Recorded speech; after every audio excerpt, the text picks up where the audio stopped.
Emma Raducanu started the 2025 season with an interesting mix of results, though surely not impressive according to Mark Petchey, former coach of Andy Murray.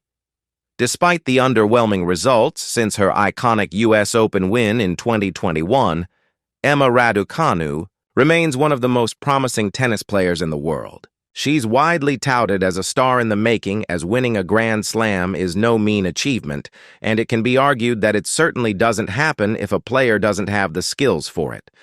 However, since her U.S. Open triumph, it's been a rather lackluster period on the court.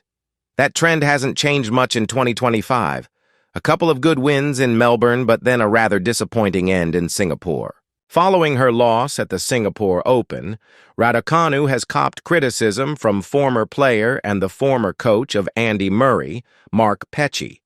Petchey went on to say that he still appreciates her athleticism, but the serve has looked somewhat awkward lately, which is not a good sign, as that wasn't the case in the past. While the former U.S. Open winner has struggled for form, Raducanu is unwilling to give up and wants to keep fighting to build a winning momentum. "I just got to keep building and moving on," Emma Raducanu after her Singapore exit. The match in Singapore wasn't a good one for Raducanu. She had a chance to move into the round of 16, but ultimately Cristina Bucca proved a bit too strong for the Brit.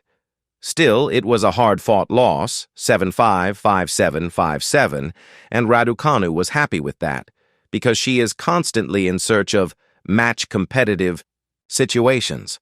On the other hand, Bucca failed to keep up the winning momentum and lost to Mananchaya Sawangkaiw of Thailand 4-6, 4-6 in the round of 16.